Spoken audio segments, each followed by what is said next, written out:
All right guys, Garrett here with Deranged, and today we are going to talk about the top 5 accessories for a UTV.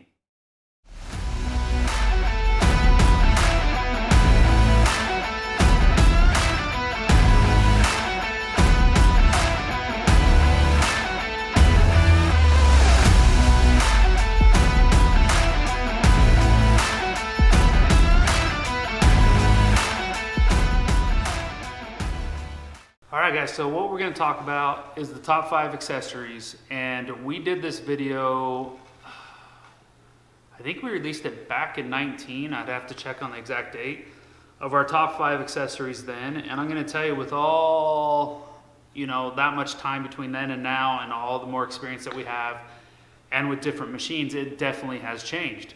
But I think a lot of people are always wanting to know what they should buy first for their UTV, because accessories, generally speaking, can add up and are pretty expensive.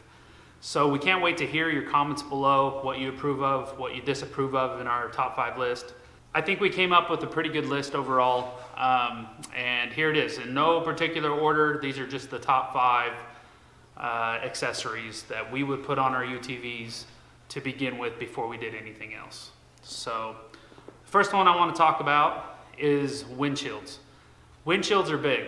Windshields, there's a lot of talk on windshields all over Facebook. Should I get a Pexi, windshield? Should I get a full glass windshield? Should I get a half one? Should I get one that folds up in the front, folds down with vents, all that kind of stuff? You guys have seen all those questions all over Facebook. And I think one of the first purchases you should make for a UTV is definitely a windshield. Especially for those that are getting more on the street legal side, but also in general in weather, when it's cold outside or if it's rainy, all that kind of stuff, a full windshield is going to protect you a lot more. And I think that's just a big purchase that you can make firsthand. And that is the first thing I did on my KRX. Literally the first thing that was put on it was a front and rear windshield by Dirt Warriors, which we do sell, and they come with really big vents, so it allows a lot of air in at the bottom. But at the end of the day, I went with full glass. I ran the half windshield Pexi on my Tyres 800. That half windshield on that machine actually worked really well. It brought the air up and over my head. But it did scratch up quite a bit. It was tinted and it was hard to clean. You couldn't just clean it right away without scratching it. Where the glass one is really easy to clean out on the trail. When it's dirty, bottle of water and a rag, whatever you want to do, you can clean off the glass. So overall, I think adding a windshield of your liking, depending on what you like the most, I will probably choose to run glass and a full windshield from this point on any of the new machines I might get. But we think windshields make the top 5 list. So the next thing, tires. Tires, I think, are key. Everybody has a different riding style. They have different machines. They ride more in the sand dunes or more in the mountains. Whatever you do majority of your riding in, you should get a tire that matches that. So as you know, a lot of the UTVs come with bighorns. And bighorns, a lot of people don't realize, do extremely well in the sand. They really do. But having them out on the rocks, in my personal opinion, in some other areas and even in the mountains, no, I don't think they're very beneficial there. Just like on my Tyres 800, I had the bighorns. They worked a lot better out on the sand trails in different areas, but up in like Duck Creek and in the mountains, I went to terabytes. And the terabytes for me on the road and in the mountains and in majority of the riding were a lot smoother of a ride with the Tyres. Now, on my KRX, would I do terabytes? Probably not. I do a lot of rock crawling and I do like sand, so I'm in the middle of trying to figure out what I'm gonna put on that as far as tires go, and I'm just not sure yet. I've got the stock carnivores. They work really well in the sand. I've had good experience out in the sand here and at Dumont, airing them down, and overall they've done pretty well on the rocks. I don't have any complaints. They seem to wear out pretty quick on the road. So basically I'm looking at something I can get the best of both worlds in a way, but I probably do more rock crawling and more trail riding and mountains and all that kind of stuff. So I'm going to lean for a tire that, services that 80% of the time versus the sand dunes. So those are a couple different, if you're down in Arizona or in California in different areas and you're always at the sand dunes, then you're probably going to scrap a tire in general and just run paddles or whatever you want to run there. But we really think in the top 5 should be tires. Each machine, you know, runs a little bit different, and you want to get different tires. You want to do your research, but tires can make a big difference in grip and ride quality. It's just leaving the stock ones on, you might think your machine's okay in the mountains, and then you put on a set of terabytes or something else, and you're like, holy cow, my machine rides 10 times better just with new tires. So I think you really need to look at spending the money on tires. Now rims, I mean, to be honest with you, people put on rims. Overall, 80% of the reason why we put on rims is to make our machines look good. I mean, just to be honest, that's what it is. Yes, you might go with a little bit different offset or whatever, different size, but at the end of the day, you just want your machine to look good. So am I recommending rims? No, I'm just recommending tires. If you want to do a rim and tire package, great. That's personal choice and how you want your machine to look. But I would recommend really researching and getting new tires on your machine sooner than later that fit your riding style. That's the key. Not everybody rides the same stuff, so not necessarily their opinions are going to make much sense to you if you know where you're riding and what you're doing the majority of riding in. So tires is a big deal. So the third thing is comms. I personally have never even considered running a comm system in a UTV. After the Tyres 800 experience, where I put a stereo in, and I had the loud motor next to me, and then also in general where UTVs can be loud, I just got tired on the trail. Like by the time I was ready to get home, you know, like 10 miles out, whatever, I was worn out and I was kind of like done with all the noise, you know, the stereo battling the motor battling the stereo, trying to talk to people. And also in any other machine, even the Carracks can get, you know, loud, and our Polaris, they all get loud. And I was just like, no. So we decided actually to go to a comm system. There's many choices of comms out there, like rugged radio and PCI, I believe, and then the comms. And the comms, UTV comms, is what we run in all 3 of our machines.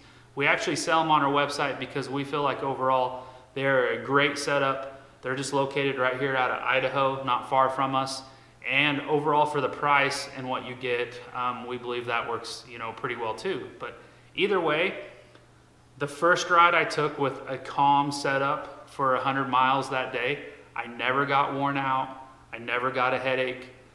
I could have rode for even more when we got done doing that ride all day. It seriously changed the game.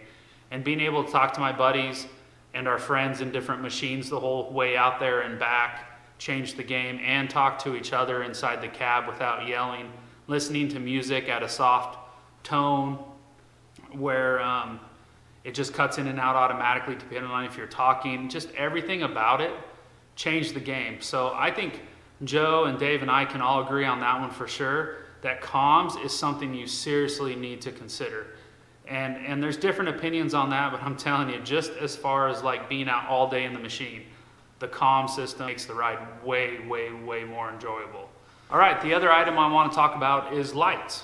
I think lights are key for a UTV, and I'm not going to be talking about the whip lights or the rock lights or all that kind of stuff. I'm just talking about light bars, pods, lights that are on your mirrors, those kind of lights. I think those are key. Some UTVs come with better headlights than others.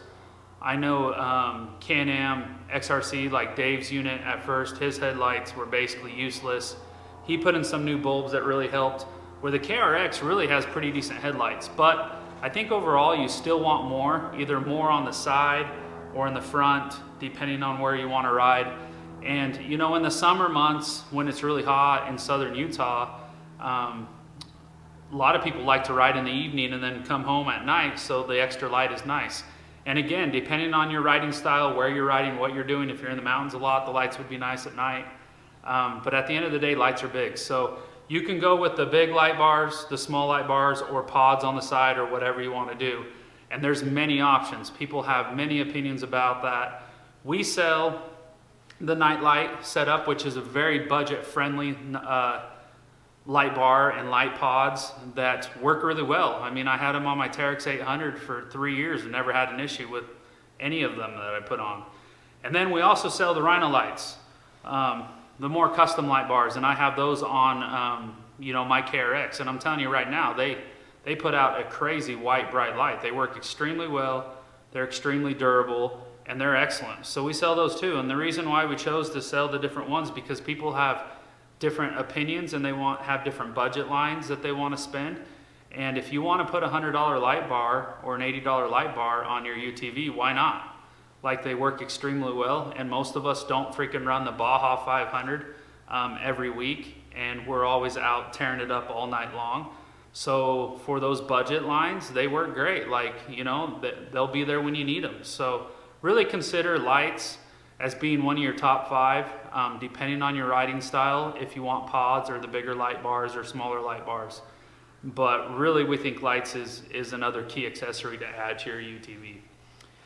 And then the last one, it really depends on riding style, but it also is for safety. And I guess I'll add kind of 2 items in the one, just because they should go hand in hand if you're going to run one. So basically, that's a cage. A cage is really ideal for those extreme rock crawlers that are doing a lot of rock crawling. I myself has personally been considering doing a cage on the KRX. I know Dave's even talked about possibly doing one for his XRC, because we are starting to get into more and more rock crawling. And also, we like to run, if you want to run a little bit harder out at the dunes and different places, a cage is nice. Not everybody needs a cage. I've heard a lot of comments on Facebook. They're like, oh, you need a cage on that immediately. Well, some of the people are, touring around, like Dave sent me a text. A lot of people are just on the farm, working their farm and stuff. They don't necessarily need the cage. I mean, the stock cage will do its job. But if you're running around at the sand dunes a lot, and you're running fast, and you're doing a lot of hard rock crawling, and a cage is probably key, because at any time you can go over, that will really keep you safe. And that's why I just want to mention, harnesses as well versus stock belts. I feel like if you go with a cage, you need to go with the harnesses and make it a pair and just plan on doing it all at once. Because if you're really, wanting to run that hard in areas, or you're doing extreme rock crawling, you want the harnesses to keep you in place versus the stock belts. And like I said, there is a lot of people there. Honestly, there might even be more people that do the slow trail riding and just scenic type stuff than there are that do all the crazy sand dunes and rock crawling. There is tons and tons and tons and tons of non-sport machines that are sold on a daily basis for all of that type of riding. And they don't really need a cage. They don't need harnesses. Their safety belts will do their job, and they're not doing anything crazy, and they don't plan on doing anything crazy. But for the guys that want to really venture out and get into it more, I think a cage with the harnesses are key for the top 5 accessories. So there you go, guys. That's all of them. So we have windshields, we have tires, we have comms, we have the cage setup, and we have lights. So those are our top 5. They definitely changed from our last top 5 list when we did this video a long time ago. But that's just with more and more riding experience and what we're seeing. And again, I think when you ask questions on Facebook about what you should throw at your machine, you have to realize the opinions you're getting from people are from all different walks of life that ride completely different than you, and that aren't necessarily similar. So their wants or their needs or their top 5 are way different than what yours should be. I think you should really pay attention to where you ride, how you ride, what machine you have before deciding on top 5 accessories. And that's why I brought this list up, because I think this is a well-rounded list for any machine you might buy on the market. And these are the things that you should add to them accordingly, and have your money well spent there. If you guys don't agree, make sure you add that in the comments below and add your list of top 5. We'll be interested to see that and how much they match up with what we're talking here. So at the end of the day, guys, we appreciate all your support. We've enjoyed doing this the last couple years, and we continue to keep on growing. If you haven't checked out our overland trailer builds, and if you haven't checked out our latest voting build on the overland trailers, please do so, and make sure you vote for the best trailer, aka Garrett. But Dave's and Joe's looks pretty good as well, and we're excited to get out and show you guys that trip soon. So we're going to be going on a camping trip with those trailers, and we'll see how they turn out. So all the trailers look great sitting here, but it'll be curious to see going down the trail and hitting bumps to see if they actually last, and all that good stuff. So that'll be a good time. So anyways, thanks for the support. Make sure you like and subscribe if you like what you're seeing. And make sure when it comes to trash, guys, whatever you pack in, you pack out. That's key. We got to keep our areas clean. And until next time, this is Garrett with Deranged Off-Road. Thanks for watching.